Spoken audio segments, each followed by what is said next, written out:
to make chicken salad out of chicken shit, and it was just awful. I've turned chicken salad into chicken shit. I will continue to do so. Here I was, blaming AEW for feeding you chicken shit, knowing you mindless millennials would be eating it up as if it were chicken salad, when it's really been your fault all along. Make chicken salad out of chicken shit. People is as people does, that's all there is to it. Put a square peg in a round hole, just never seems to fit. And you This is Bianca Belair. Hey, this is Kevin Owens. Hey, it's Seth freaking Rollins. It is the man, Becky Lynch. Rhea Ripley here, and you're listening to Wrestle Radio Australia. Welcome everyone to your longest running Australian wrestling podcast. This is Wrestle Radio Australia. I'm your host Todd Eastman, and we're here for a special interview, a special episode. I don't do interviews a lot, you guys know that nowadays, but when I get a chance to do it with people I like to talk to, I love doing it, and this guest today is no exception. I have from PWA, the biggest fudge of all, Big Fudge. How are you, my friend? Wow, I'm doing so well. I feel very lucky, very honored that you would give me this time, this precious interview time. How are you doing, Todd? I'm good, mate. You know I like talking to you. We always have fun when we actually catch up and have a chat. So, of course, when like Colosseum's coming up and you're in the tournament and we get a chance to talk about it, of course I'm going to want to have to chat to you. Yeah, what better time for us to talk? I feel like there's a lot to talk about, man. And I'm excited to get into it. It's a very exciting time. Yeah, well, you've had an exciting few weeks, really, haven't you? Because I know you were on the turnbuckle last week, it was last week when this comes up, and you guys talked about being on the PWI 500. I mean, that's right. I'm the 400th wouldn't have thought that was going to happen. Wrestler in the world. I kept saying I'm like the 11th or 12th best manager in the world. It just only went to 10, unfortunately, because they didn't do it. They only do the top 10 managers on PWI? Yeah, it really sucks. But we're used to it. We're used to being held down, mate. Right. I swear for years I was 501, and now I've finally just cracked through the ranks. So, 402 isn't that far apart from number one. I'm coming for that spot. Mate, it's only a couple of numbers.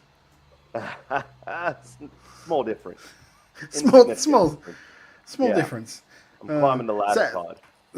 You are, my friend. And you've had a really, really good year coming through with the whole, the sort of the program you've done with Ricky South, and now sort of moving past that and sort of working a bit with Cherry and Will Keatis and stuff like that. And how do you feel like, because I know when last time we talked, you'd sort of been in a sort of program with Conco. Since then, how do you feel like you've grown sort of like as a worker? Because you've moved into less like full-on comedy sort of like pieces now to more of a harder fudge now. Yeah, absolutely, man. I agree. You're seeing different elements of the character, and I find that exciting because when you play one character that's one note for so long, it gets boring to play that character. I don't want to be a sitcom character that never grows, that never learns or develops or anything like that. That being said, I still want to hold on to what brought me to the dance. And what brought me to the dance was being a silly cunt. So I want to keep being a real silly cunt if I can get away with it. But if I can show a more personal side of me, if I can show maybe some truer elements of myself and some things that really motivate me and bring that into the character, I think that's really exciting. That makes it fresh. These last few years, man, it's been a really interesting roller coaster, lots of ups and downs. In terms of how I've been feeling, my motivation right now is at an all-time high. And it's interesting because if I wind the clock back, maybe just a couple years ago to that time where I was, kind of having some issues with Cherry and Keatis, behind the scenes, realistically, I didn't feel super motivated because that's when I was feeling like this silly fatigue, this level of burnout that was growing in me. But what really motivated me then was being there for Cherry and being there for Keatis. And I think not long after that, me and Ricky, we had our match. and it seemed like a really good time after that to step away for a while. And fuck, that did me some wonders, man. More wrestlers should do that. Like, I took about, maybe it was like 7 months off, like a bit over half a year, but it just completely made me feel refreshed, remotivated. And now all these things I'm doing that I used to do before that felt like a drag, I'm excited to do. I used to be so sick of doing silly little promos. Now when I do a silly little promo, I'm like, fuck yeah, what's a stupid idea I can come up with? How can I make people laugh? So it really just put a new perspective on me. But since then, I've really been fortunate to have more opportunities to grow and be put in a position that I haven't really previously been put in. And I always felt like being a silly little character, there were certain expectations and perceptions that go along with that. And now I'm trying to fight against those expectations and perceptions, if that makes sense. So yeah. This has been a real year of growth for me. And I'm sure when we see this Colosseum tournament go down, man, I'm still trying to figure out how I got myself a spot in there. So it's really fucking sink or swim when it comes down to it. Should this silly little guy be in this serious wrestling tournament? Let's find out. Let's have at it, huh? I often wondered, like, when it came up to you doing that sort of that program with Ricky, because Ricky's character had sort of moved into very serious Ricky, and I'm often wondering if it was sort of like Ricky coming to you, or you going to Ricky, or the like management coming to you guys going, we have an idea, because really at that time Ricky's character had gone to the extreme edge of what he had been previously. Was it a case of that being such a contrast to what Fudge is, and maybe bringing Fudge, that helping bring Fudge into more of a serious character with that sort of program? I think we could both help each other. And I think maybe the way it might have happened is I might have made some suggestions to the people in charge about trying to see if we could make Ricky a more despised villain, because he was previously beloved by all. Yeah. As much of a fan favorite, not to be biased, but maybe as much of a fan favorite as myself, because I seem to have a special connection with the PWA audience. But then he made this switch, and the pieces were there, but he hadn't really put them together yet. So the challenge was for both of us to see if we could be put in that position and grow from it and thrive from it. And I think it did Ricky a lot of favors. I think it did me a lot of favors in the long run, and we both benefited significantly from working with each other. It was still very early into his heel run. Not many people might think of it like that, but he still had to kind of change the audience's minds about him, because they still had those instincts of, oh, this is Ricky. We love Ricky. So how can we make them fucking hate Ricky? So we did what we did. It was a very special moment, I feel, and it set me on the path to where I am today, because it gave me the sympathy I needed to be beloved enough for fans to really invest and really want me to finally break through and have this kind of redemption of sorts.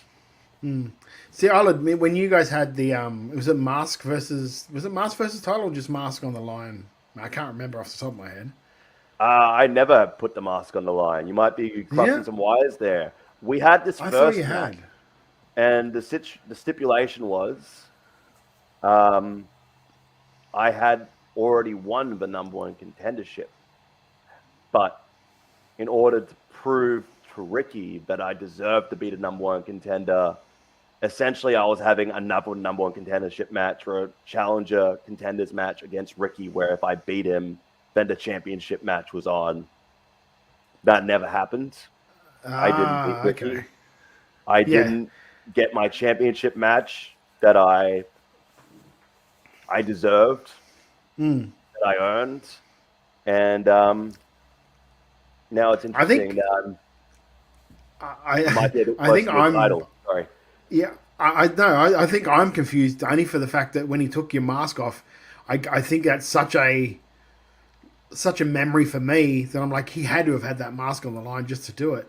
When that happened, what was that feeling in the crowd? Because like watching it on TV, I could almost feel that crowd was in shock that it actually happened. Yeah, I don't think people were expecting something like that to go down. I think, like, I'm really going to peel back the curtain here. I think if you watch the match, you'll realize it's really short for a main event. So a lot of people immediately were already like, oh, was that it? Kind of sucked the wind out of the audience. And then for that to happen after, like, I'm pretty much just absolutely destroyed in this big match opportunity that I've talked myself into, it's just the ultimate humiliation. So it was weird because I was going into it feeling like part of me was about to die. It was a very surreal, weird feeling because I had done so much to protect me wearing the mask for so long. I invested in that so much because I knew it meant something. So when it was finally time, it was like, fuck, I'm going to feel naked. People are going to see me in a way that they haven't seen me before. And it was very confronting, but it was one of those moments in wrestling where you just tap into this real authentic emotion that you're feeling in that moment. And it was just, I didn't need to perform much in that moment. It just happened organically. And I think what happened to the audience was, I think, I wouldn't be surprised if a few people were crying that night, honestly, because it was the ultimate. It was a genuine shock moment when it happened. It was a genuine shock moment. Right. Yeah. Especially for me. For me, because I know you as well, I was just like, I can't believe they did that. I can't believe he did that. Do you know what I mean? It was like one of those things. And then when you sort of like, you'd went away from it, like, well, maybe he's done. Maybe he's just, that's why he wanted to do it just before he left. He's like, I'm going to do this before I go, sort of thing. Do you know what I mean? Like, me obviously thinking way too much into things. I think maybe just before he left, he was. But I was in shock that they'd let it happen. Because, I mean, I mentioned I needed the time off. I kind of realized going towards that match that taking time off after that would be the best way to handle it because it would keep some unanswered questions. I think it was like this huge cliffhanger, and to not immediately have this resolution come from it, people were like, is Fudge done? What's happened? And I purposely, I went absolutely silent on socials. I didn't say a fucking word that whole time I was gone. I hid the best I could at shows. As much as I committed to wearing a mask, I then committed to not being seen and disappearing and becoming a ghost for a while. So people would almost kind of forget that I was even around until the time was right for me to come back. So I think that made the impact of it last more. And I think that really, like I said, it sucked. It absolutely was a gut punch to the audience. I don't think they wanted to see me in that way. And I don't think they wanted to see, you know, this person, this underdog that was beloved by them, who fought so hard to get in that position, just be, I don't know, just picked apart, taken apart in a way where he's just so vulnerable. So, yeah, very special moment. Yeah, like I said, it was one of those things where I was just like, wow. Was there ever a thought that when you came back that you maybe wouldn't wear the mask coming back? That maybe you do a sort of a short run without it? Right. There were a few different ideas I was throwing around before I knew I wanted to take time off for sure about, okay, we're about to do this fucking angle. How can we keep momentum going after that? Because that is such a, how can we top that high? It's really tricky to. Yeah. And there were some ideas like that. I don't know. And it didn't materialize. And I think it was for the best. But let me ask you a question. If I came back and I didn't have the mask, and especially after I took a lengthy break, would people even be able to make the connection? Would people be able to recognize me immediately? after seeing my face once? It's a good question. Maybe if you were still wearing your gear, Right. but not the, you know what I mean? And if you'd had Ricky sort of like flaunting the fact that he had your mask the whole time, Yeah. then So because then you could have beaten him and then grabbed the mask back and then put it back on. Do you know what I mean? Like, and that's just Sure. me being like crazy Booker guy. right. You're always switched on. You can't switch that off when you think that way about wrestling. I'm kind of dabbling with some new elements of my character, and I'm trying to do it in a way where I can warm the audience up to it. And to be honest, I'm going to use the word organic a lot probably in this podcast. It's happening organically. It's not something I'm forcing or planning out super in advance. It's kind of like it could go in this direction or it could go in this direction, or there are kind of a few different paths that I can go off in.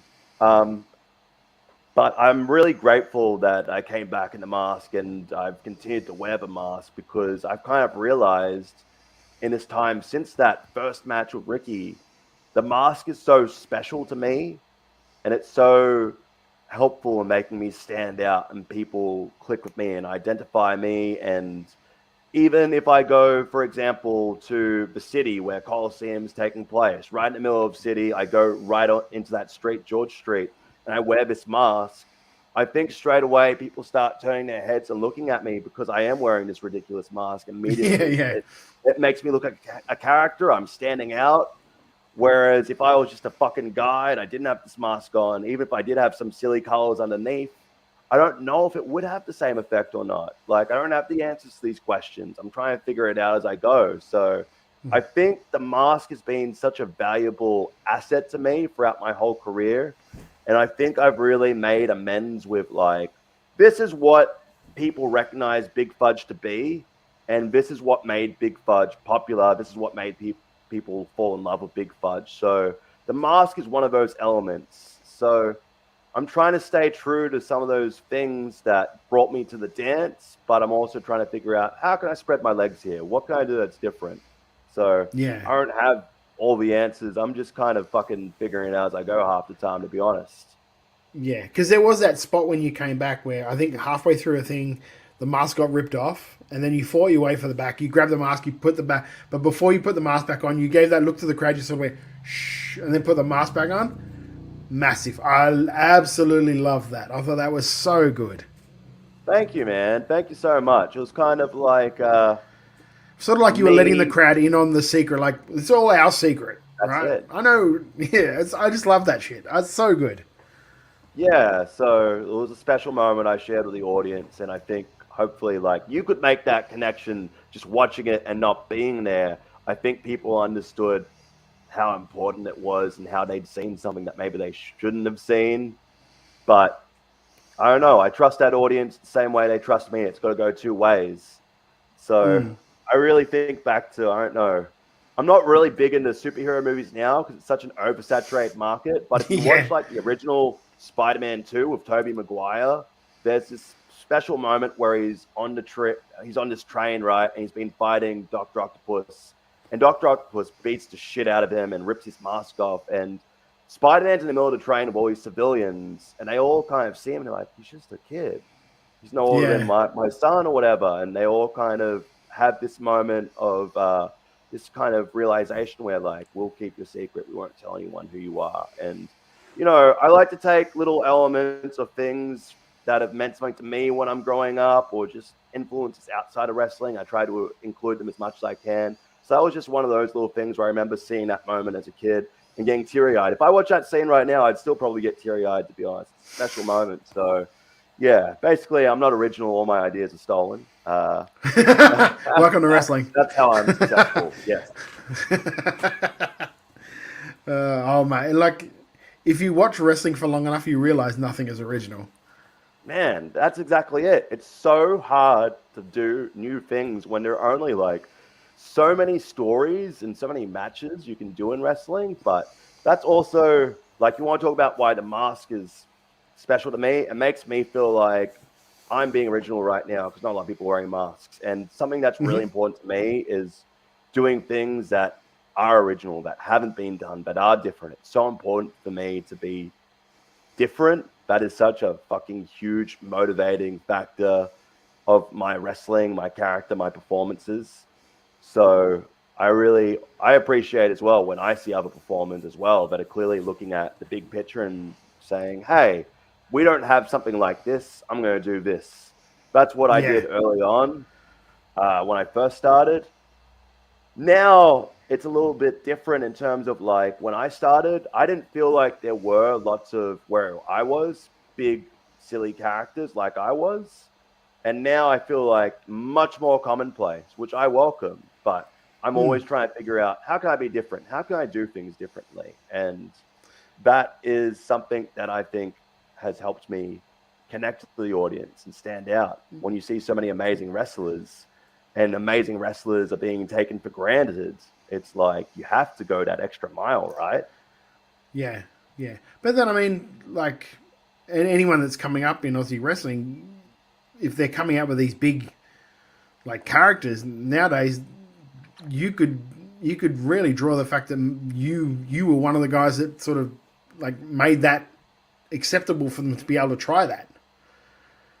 Thank you, man. Whereas, I like, hope so. you're not just the normal guy wearing trunks and like knee pads coming out to do a wrestle. You're a character that can also wrestle, which is, it's so much like, I think that I'll drop a name here. When I talked to the big show, like Paul White a couple of weeks ago, we talked about like, it doesn't matter. You don't have to be the most amazing wrestler. If you can make a connection with that crowd, you're going to be more over than that guy that can do the 640 because they're going to remember you when they go home. They're going to remember the move, but if you're a character that they've connected to, they're going to remember that character when they go home, and they're going to want to see that character again. So I think it's a lot. It's one of those things that it's great to be an amazing wrestler, but you need that other thing as well nowadays to be able to make that connection with the crowd, to make that, because there's so many people out there now. So you need to make a difference. You need to stand out, and a character like yours obviously does. Right. Absolutely, man. No, very well said. Yeah, I think I remember hearing when I was younger, wrestling has very little to do with wrestling, and I didn't get it. But now that I'm this deep into my pro career, it's like wrestling is story and character. Yes. That's, to me, those are the most important ingredients, and those are the ingredients that keep people coming back and keep people invested. So, of course, there are some moves, there's some wrestling in between that, but I think the stories and the characters we showcase are what people identify with, draw connections to, and that's where that's your bread and butter. Do you know what I mean? That's where you're getting people to fucking put money down, buy some merch, buy some streams, come to actual shows. I feel like if everyone just looked the same, then it's harder to make those connections. I'm not saying you can't, but it's easier when you have a variety of characters, and there are kind of, maybe I'm a silly wrestler and maybe there's a more technical wrestler on the show as well. Maybe there's someone that does some like brawling, or they lean into like doing hardcore or death matches. When you have a bit of everything, I think that's when wrestling works at its best. Yeah, because you got to be able to cater to every section of the crowd, not just homogenize one thing fits all, because it doesn't. That's not where wrestling is. Wrestling isn't a one size fits all thing. It's a variety. You need a variety pack for people to really draw, because someone will take something else out of like you said, someone will take something else out of every like performance. Like, I really like death matches, cool. Then here's this guy. I like to be entertained. I like to have a bit of a laugh as well as enjoy what's going on. He's Big Fudge. He's fucking awesome. Check him out. So yeah, It's like that. And like, really, when you sort of think about it, you've taken the harder road wearing a mask, because like half the time, especially as a babyface, the key to getting like that sympathy is being able to sell, and using your face to do that is half the battle. And you've sort of like, you've had to fight that, I guess, for your whole career, really, because you've got the mask covering half of your face. Sure. I kind of cheat though because I've got like this much of my eyes showing, and this much of my mouth. I've got a nose hole, so that kind of helps a bit as well. I've got mad respect for those guys and girls that wrestle completely masked up, because that would be struggle street for me. But I've always kind of had some level of expression. But I guess, you know, your face is just one tool you can use to make that connection with the audience, right? So that kind of gets you thinking, what else can I do to make connections? Yeah, I've done it once and I would never do it again. I hated it. Hated it. I hated the not being able to see everything. I hated it. Yeah. People forget that they lose their peripheral vision whenever they like jump into a mask, and they might have to do like a lucha showcase or something along those lines, or hide their identity. And suddenly you realize, like, shit, I can't see up here, down here. I can't see to the side. So, yeah, that's kind of something you got to work on. Comes with time and practice. You've really been like hitting the pavement for this year's like Colosseum. We're going out there because I know you did. Didn't you? You did one a promo this week in the streets. You were talking about you went to. How did that go for you? Yeah, man. My mask, when I get to wear it, one of the advantages of it gives me confidence I don't have in my everyday life, and it gives me confidence to be someone that I'm not usually. So I find myself very comfortable in uncomfortable situations because of that. And that's not the first time where I've just gone out in public and basically here I am being a fucking weirdo out in public. Here's some content from that. I've got a bit of experience doing that, and I'm kind of comfortable doing that. I think another thing that really helped me connect with fans was, and I don't really do this so much anymore, but back in the day, like pre-pandemic times, you might have seen it on one of Queensland shows I worked with you before the pandemic, but I used to literally walk around to people in the audience with chocolate bars to sell them. I thought, well, if the merch table comes to the audience, then surely they're more likely to buy stuff. But also part of that experience was, hey, I'm going to give you a glimpse into my character here as well. And I started just getting really used to just interacting with a lot of people. And they weren't all necessarily at wrestling shows. Sometimes they would be at festivals, and we would just kind of walk around and do stuff. So it's not my first rodeo when it comes to, hey, go be a weird fuck out in public. But what I'm doing here is I'm trying to make as much noise. I'm screaming from the fucking hilltops.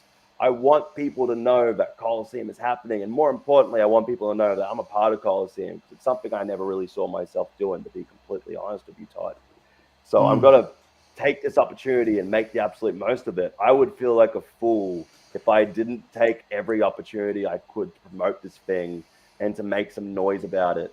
And to be completely honest with you, my mindset has shifted in the last few weeks, because a few weeks ago, my mindset was, I've got to fucking do whatever I can to put butts in seats. And I might have said something similar like this on the turnbuckle. Now a few announcements have happened, and I think there are going to be some butts in seats. I don't think I need to feel all this pressure now. I'm very confident that people are going to show up. It's just a matter of, whoa, what's happening? Am I here? Hello. Have I disappeared? Can you see me? We're back. Yes. No, you were here. You were there the whole time, mate. Fantastic. All right. Sorry, my laptop was lagging on my end. Excuse me. You're all good. But yeah, I want to make this tournament as big of a deal as it can be. I don't want it to feel like, oh, who's this silly little Big Fudge guy? He's in the tournament. It doesn't really matter. No, it does matter. It matters so much. This tournament is huge. It's not just huge for PWA, it's huge for Australia. And this is like a real coming of age for me. I've got to put my money where my mouth is, because I think maybe I might have talked myself into this position. Maybe I've got to live up to that hype now and see if I could ever make it.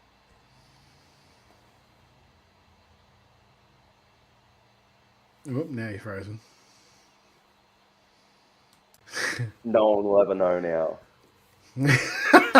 All right. Sorry, for those of you at home that have seen this, we had a bit of a technical issue with Fudge, and now we're back. He confessed all of his sins, and we didn't get any of it on tape, unfortunately. That's right. My deepest, darkest secrets are out there now. They weren't recorded, so you guys will never know all the horrible things I've done. But I'll just I'll end. I don't know where I was in my rambling rant before the podcast said, all right, Fudge, time to shut the fuck up. But I'll just say this. As someone, and this is very real, as someone who no one would be expecting to be in this tournament, I'm going to do everything I can to feel like I should be in this tournament. I belong in this tournament. And not just with the promoting side of it. Yeah, I'm going to promote the hell of this tournament. Yeah, I'm going to scream as loud as I can about this tournament and why you guys should tune in. It's a fucking massive show. Not just the tournament specifically, but the matches outside the tournament are making some big noise too. But this is the fucking dance. This is the coming of age of Big Fudge. And this is where we realize, is Big Fudge, is he going to be a draw? Is he going to be a big-time player? Of course, he's got big in the name, but is he going to live up to those expectations? And the pressure is on. I welcome it. Yeah, it's funny because it was last week on our show.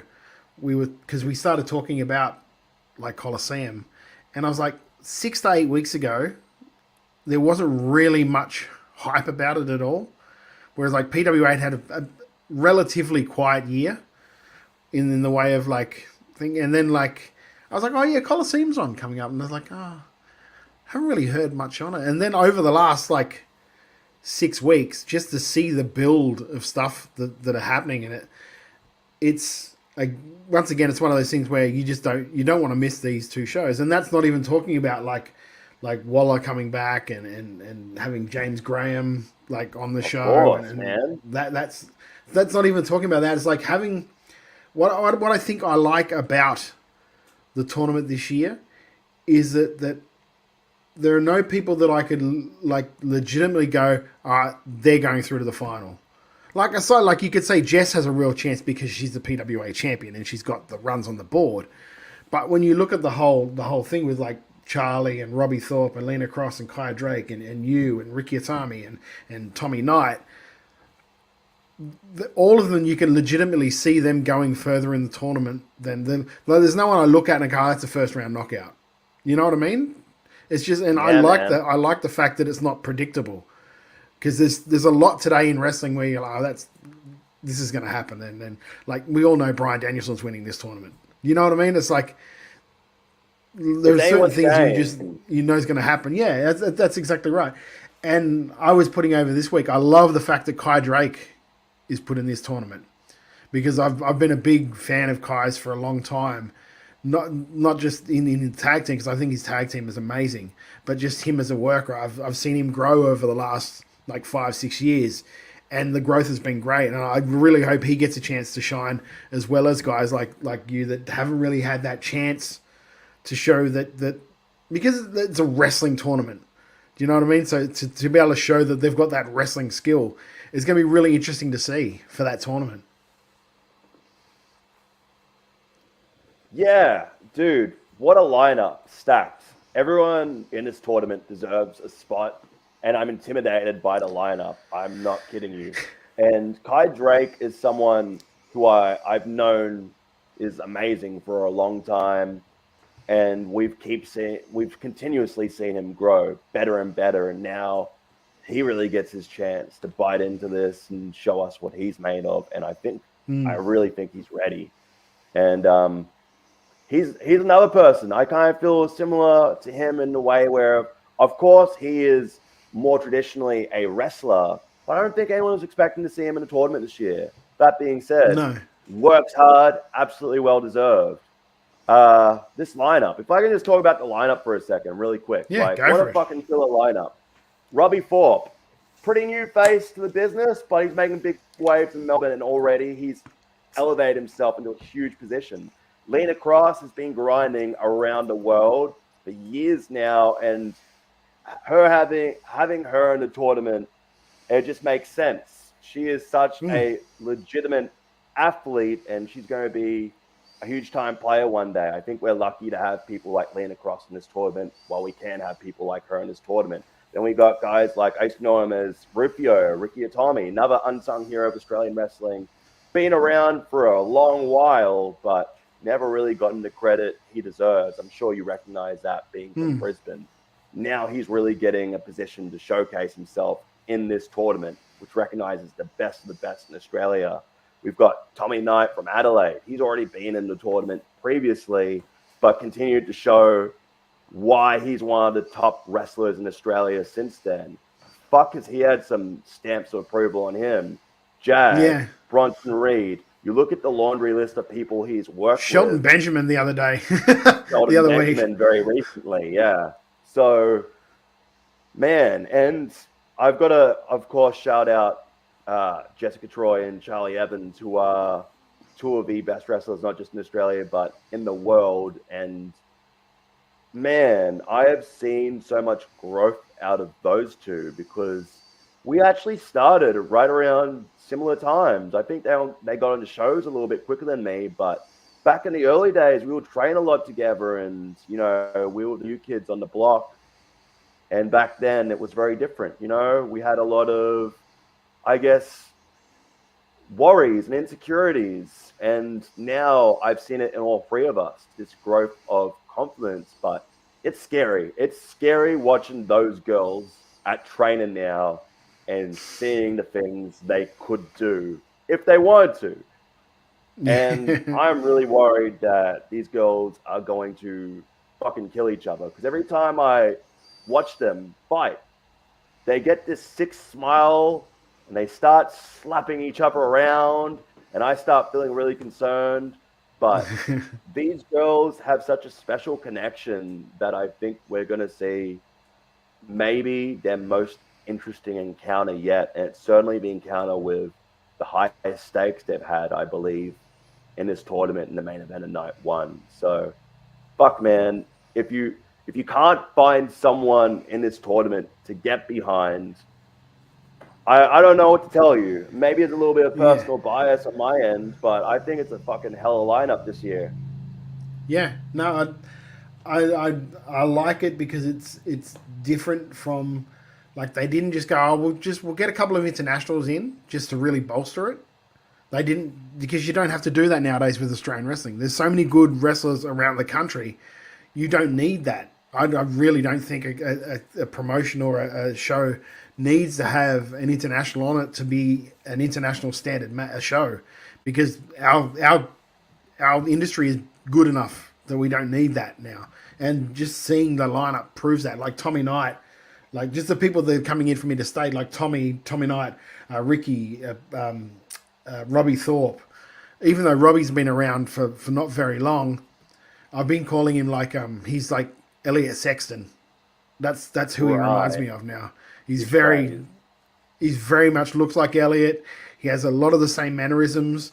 He has that about him that I'm like, this kid's got some real like stuff to him. And in a few years with seasoning, because that's a lot of times that's what all these guys just need. They just need a few years under their belt. Then something clicks and they'll take off to the extra level that previously they didn't have.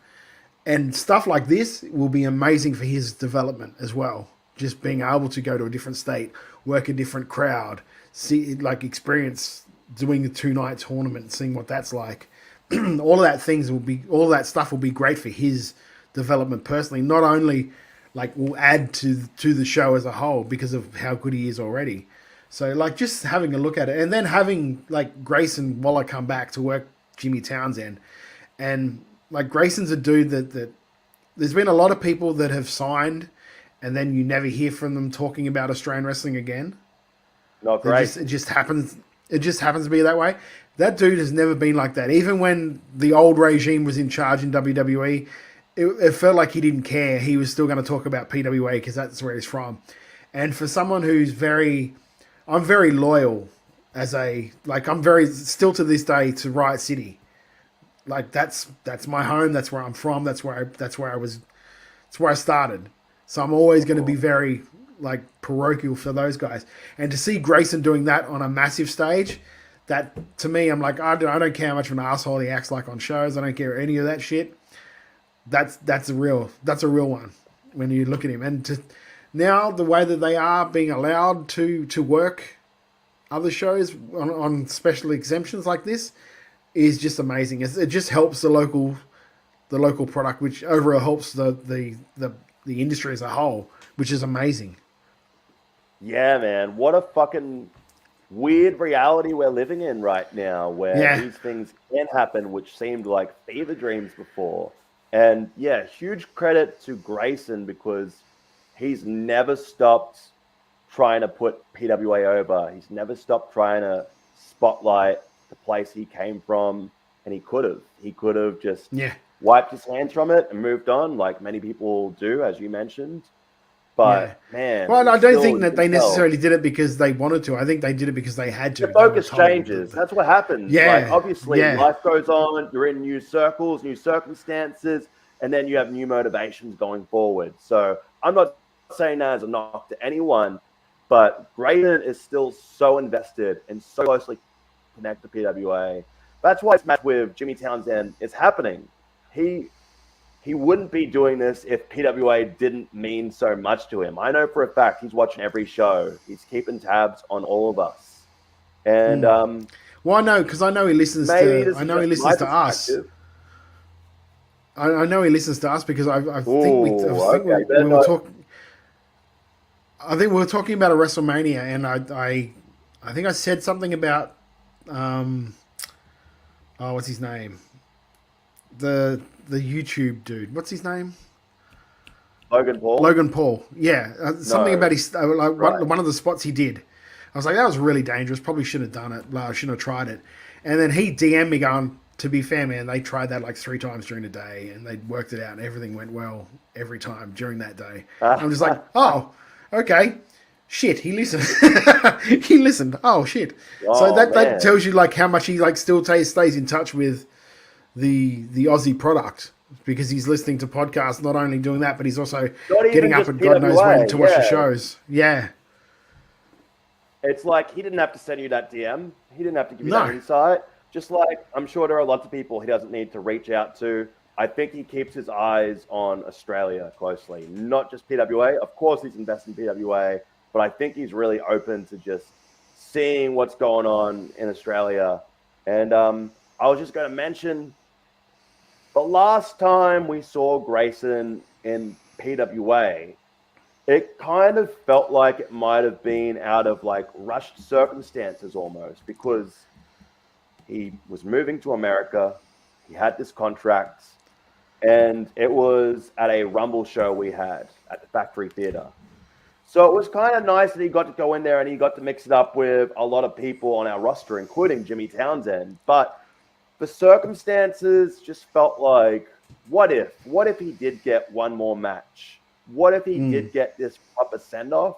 And now we're getting the send-off he deserves that he never really properly got to have. He had a really nice send-off at that Rumble, but I think that he gets to go one-on-one against his protege, his young boy, a person I know who has such a special connection to him, the same way that Jess and Chevs have such a special connection, and that's going to bring the best out of them in their match. I can't wait to see what Grayson does with Jimmy Townsend, because I know how much Grayson has meant and the upbringing, the rise of Jimmy Townsend. And I think this is also, like many people will have their coming out party in Colosseum that weekend, this is going to be Jimmy Townsend's coming out party as well. So really just unfathomable that this shit is happening. But if it was going to happen, of course it's going to happen at Colosseum weekend, right? Yeah, yeah. And that's like, I love that the PWA has developed like Colosseum into what it is. A 2-night tournament. It's unique from the rest of the country. It's and the fact now it's on YouTube, it's not even on Triller, so you don't have to pay to watch it. You're just going to be able to watch it for free. Ooh, if you're not in like Sydney, I think that's amazing. I know if you're in Sydney and you still want to go, I think there's still some standing room tickets, but I'd probably hurry up with those because the scoop I can give you is, to my understanding, we sold out on night 1. We didn't announce it. we saw of the venue if we could announce more tickets, and we released more tickets. I think it was very close to a sellout on night 2 on the Sunday as well. So I think we have more tickets for both, but I'm really not sure how long they're going to last. So yeah, I checked before we started. Yeah, before we started recording, I did do a quick check, and there was still some standing rooms left, but there's nothing else to see. Don't look for a seat. Don't look for because there ain't no seats going around. There's standing room only, but it's probably something that you want to be for. You want to be there for. If you're in Sydney, if you'd been to a PWA show before, if you love their product, this is a 2-night thing that you just don't want to miss. If you're in the area, I would get there. Like if I was in Sydney, that's where I would be that weekend. There's no ifs, ands, or buts about it. I'd pass bookings to get there. Because it's a place you want to be. If you're an Australian wrestling fan and you live in Sydney, that's the place you want to be on that weekend because that's where it's happening. So, and if you're at home, if you're around the country and there's not a local show you're going to, watch it live. Watch it the way it's supposed to be watched. So. Thanks, yeah, Todd. I can't plug it more than that. Over. Like, wow, hell of a sales pitch there, and I really appreciate the kind words. Like you mentioned, if you can't come to Sydney to watch it, it's on YouTube for free. The biggest show we're going to fucking do all year long. Grayson Waller's return to Australian wrestling. James Graham's debut. Big Fudge winning the Colosseum tournament. You know, all this stuff you can watch in the comfort of your own home. So what excuse do you have? So yeah, I've even been on us now. Yeah, I've even been tossing up. I've been tossing up doing like a live, like post show for us, just so I could talk about it with people that have been watching it as well, because it's one of those things where like I know that Lachlan and Jeff are at PAX that weekend, so I don't know if they'll be watching it live. And it's really annoying for me not to be able to go into the chat and talk about it because they'll get shitty if I do that. Yeah, you can't. I'll just get for them, bro. That's what I'll get. Spoilers, no spoilers, thanks. And that will frustrate me. So I might end up doing something live on 1 or 2 of the nights, just so I can get out what I thought about the show straight away before we talk about it on our regular show. Right. But, yeah, it's one-man crew for that one though. Yeah. I've done it before. Probably have to do it again. But yeah, it's great. Even seeing being a rugby head like I am, seeing James Graham, talk about coming out of left field. Right. So I'm glad you know something about football because I don't. But what I do recognize is numbers. And this dude, he draws numbers. I can see on the socials that when he talks, people listen, and he's been generous enough, even if he has been talking a whole lot of shit about pro wrestling and PWA, he has used his spotlight to bring attention to us, and he's put trust in us to have this match at our show. So, man, I've been hearing good things. I haven't seen him train. I know he has been preparing, but he's a fucking athlete. So yeah. I've heard good things, and I'm looking forward. And a large unit as well, so he's not going to man. It's not like he's going to look tiny in there.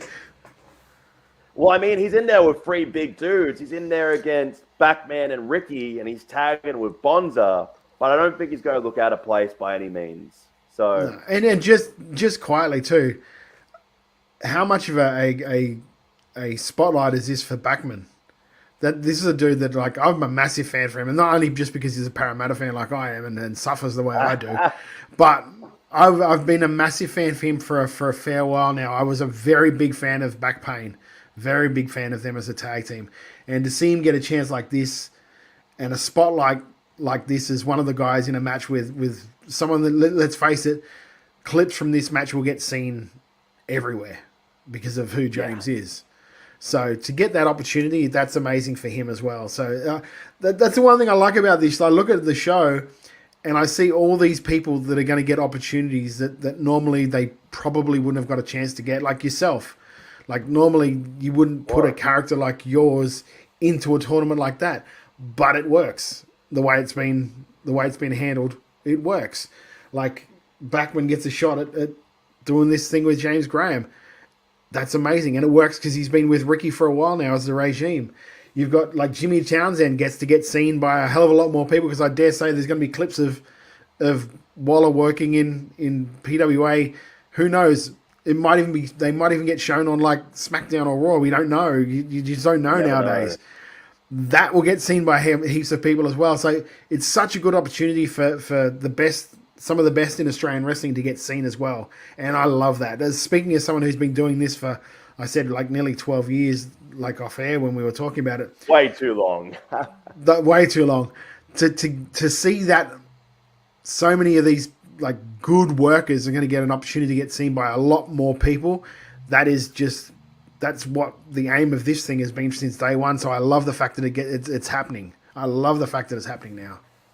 Yeah, you know, you mentioned a few different names there, like myself, Kai Drake, Jimmy Townsend, Backman, and I hope people might not realize that immediately when they have some favorites that are fairly new, they might be drawn to. But PWA is a pressure cooker environment.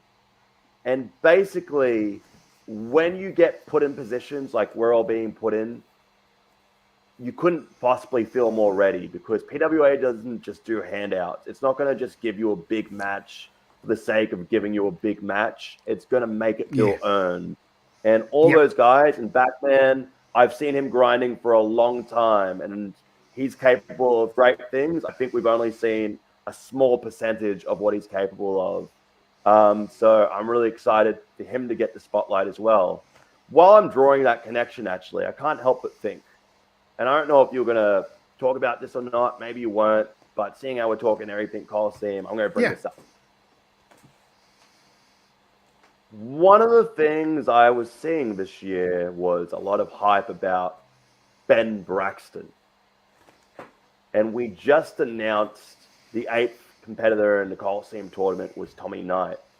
And I keep my ear to the ground, I keep my eyes open, and I noticed that immediately a few people were upset and they had some sour feelings because Ben Braxton was in the tournament. And it really did feel like Ben Braxton probably could have been in the tournament this year. I feel like he deserves a spot. But I also believe that everyone else in the tournament believes a spot. So I don't know if this message is ever going to go out to Ben Braxton or anyone else that is following Ben Braxton's journey. But take it from me, suffering builds character. And Ben Braxton might have felt like, fuck, this is really it. This is my year. And then to have this happen, it's not over for Ben Braxton. And I think this is just going to make him even more of a fucking star. And I think this is going to make him even more driven, because we're not going to see Ben Braxton take his foot off the gas. He's going to keep going, and he's going to prove himself even more so than he already has. And I would not be surprised if we're going to see him in next year's tournament as a result of that. And maybe by that point, even though it doesn't feel like it right now, it will feel so right then. So just my 2 cents on something I've seen, you know, kind of developing over the span of this tournament's announcement and all the entrants coming out. So just something I wanted to give my 2 cents on. Ben Braxton, hell of a competitor, hell of a future. And I'm sure we're still going to see him featured on that weekend in some capacity. And I'm sure he's going to have a fucking chip on his shoulder about it. Oh yeah, Ben's one of those guys. When you look at him, like you go, that's someone who you could build a company around, because he's got the look. He's a young guy. He's got the look. Like I've always said that. Well, lately I've been saying it a lot. Like if I had the money and I was going to start something that was like an Australian promotion, Ricky South's the first guy I would bring in, because I know I could use him for so many different things in any position. Like Ben Braxton wouldn't be far behind him, because like this is my young guy that I can go, this is the future. Like Ricky is the now, Ben is the future. Do you know what I mean? Like you can see it. You can see it when he walks out. As soon as he walks out the curtain, like this dude's got something. Yeah, I think because he's so good right now, people don't realize how much more he's going to grow. And they don't realize that, I don't know, there's still some elements where I feel like Ben Braxton is still developing in front of our very eyes.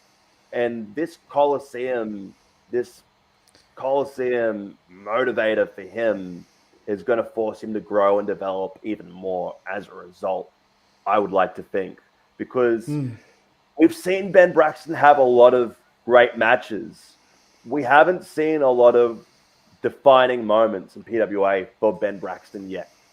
And I think that's what he's climbing towards. I think he's been the almost guy so many times, but he needs to be given the ball. We need to see how he runs the ball. And I think when he gets the ball, like I said about myself, like I said about Jimmy Townsend, Backman, Kai Drake, when he gets it, he's going to be ready, because when he thought he was ready and when he thought he was there, he might not have been, but when he actually is, he'll be ready. Yeah, well, that's the thing. Like you've got the guys like yourself, like Jess, like Charlie, like, and you've seen you guys move up the card over the years. And when you look now, you can see guys like in the undercard now, like, hey, this is what the next 5-10 years is going to be. Like your Kai Drakes and guys like Xander Sullivan, who's just really broken out, and there's that whole third eye thing, which is I don't mind that. It's pretty good. You can see like him and like Ben Braxton, and those are the next guys you can see coming up through the thing. As it's like we say it all the time, PWA just develops good talent, and they develop them in waves, so they don't just bring everyone along. If someone's going to think that they tend to look and wait till that time is right before they give them that, till they're ready. They might think that they're ready, but they're not quite. They just another year and you'll be fine. You know what I mean? It's in PWA have got a great track record of picking that. So as much as we want to question, like you can't question the track record, if you know what I mean. Like you could say stuff like, and I know I said it myself. I was like, I think back pain should have been given the keys to everything, but I'm not seeing everything. I'm only seeing them. Whereas, you know what I mean? Like you have to trust what they're doing, because factors, of course. Yeah, exactly. It's not just always like, okay, this is the best wrestler we have, let's give him everything.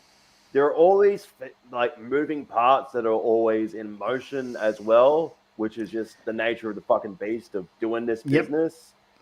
But yeah, I think you're absolutely right. There are so many people that are coming up now where I'm really intimidated by not just this tournament in front of me, but the next generation of talent coming up behind me. It's weird because I'm like one of the old farts now. I'm one of the guys where I look around and I'm like, I don't see too many people around from when I started now. I see lots of like new, hungry guys that are so good, and they're getting so good so quickly. And I can see so many people going on to bigger and better things where it's just kind of like, this is just a sliver of their journey. We're just in it right now. We don't even realize. And I think people don't always see that. They can take those things for granted when they don't realize, like, hey, we're seeing all these amazing wrestlers. We might not be so fortunate to be able to see them as frequently and as locally as we can forever. I don't know how things are going to work out. I just know the talent I see in front of me. Probably a lot of bias spewing out here. Yeah. No, I remember seeing, like, because last year I went back down to Adelaide for a week, and I made sure it was a week where there was a Riot City show so I could go and catch up with everyone.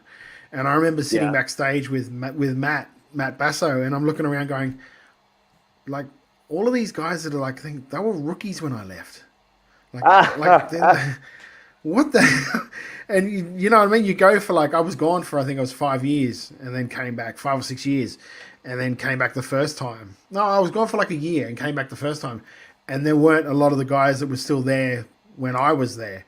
So when I come back this time, and it was another like 3 or 4 years, there was hardly anyone from when I was there. And the show has remained at the level it's at because those guys have just grown up and been like back when I think when I left, guys like Dean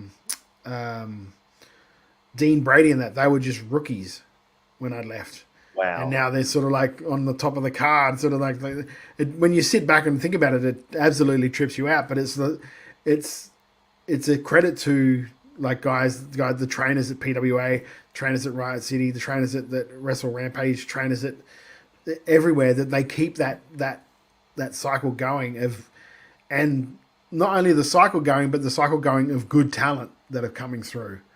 And yeah. PWA is it has to be the industry leader when it comes to like bringing that talent up and showcasing it off. So that's where I'm at. That's where I was going through that, because you can see now the development. Like I remember when I first started watching, like PWA, like Jess and Charlie were like Adam Hoffman's sidekicks.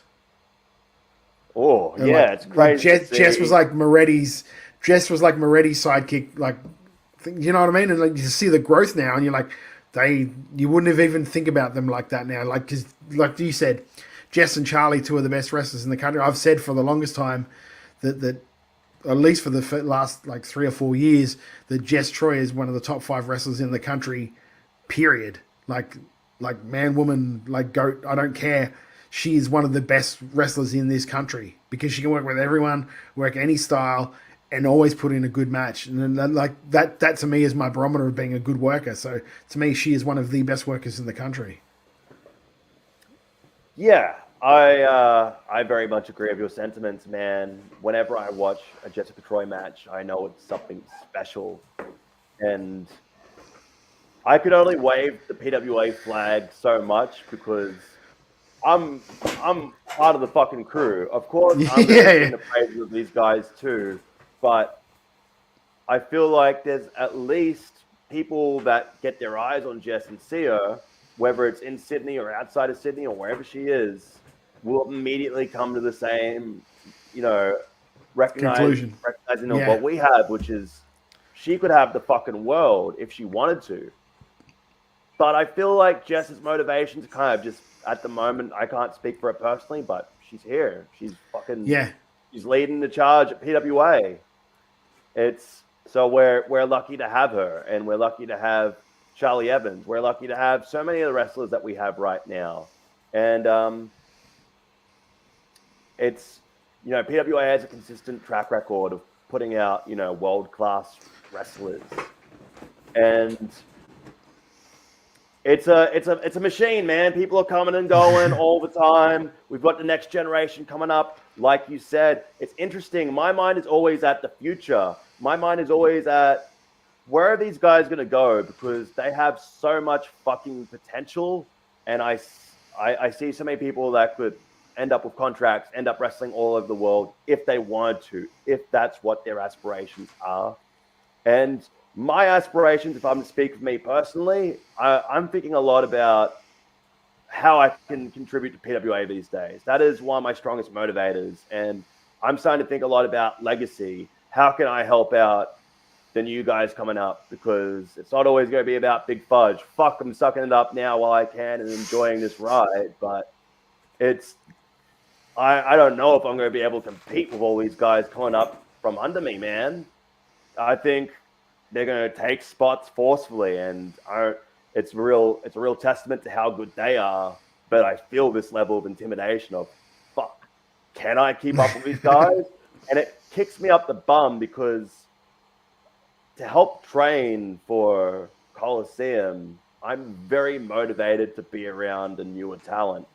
Jimmy Townsend is one of the trainers, and I've been trying to go to more of the sessions he's leading lately, because he's young, he's hungry, he's got it. And if I can rub shoulders with some of these young guys that are so fucking motivated, maybe it can help keep my fire going. And maybe seeing some people that are having their first steps in the business and seeing how excited they are and how much it means to them can help me reignite my passion and keep that passion going. So I think there's a lot to look forward to, not just in the present of PWA, but in the future as well. That's a long-winded way of me saying PWA is all right. Well, mate, PWA are lucky to have you as well. Thank you so much for coming on, mate. For those of you that want to get out and support like Big Fudge, if you're not watching the video, tell them what your socials are so they can follow your everything you do on your socials. Right on. Thank you, Todd. I am on Instagram and Twitter at buttpuncher_, and I think I'm on Facebook as The butt puncher or something. I couldn't tell you my handle. Type I in think just Big look up Fudge Big on Fudge and Facebook, you'll find it. and I will be there. You'll see my big, stupid pink head and my chocolate bar. You'll be able to recognize me immediately. I'm sure of it. Mate, best of luck for the tournament. I really do hope you go far in it, because let's face it, everyone loves a good underdog story, and you have that connection with the crowd where they get behind you as an underdog.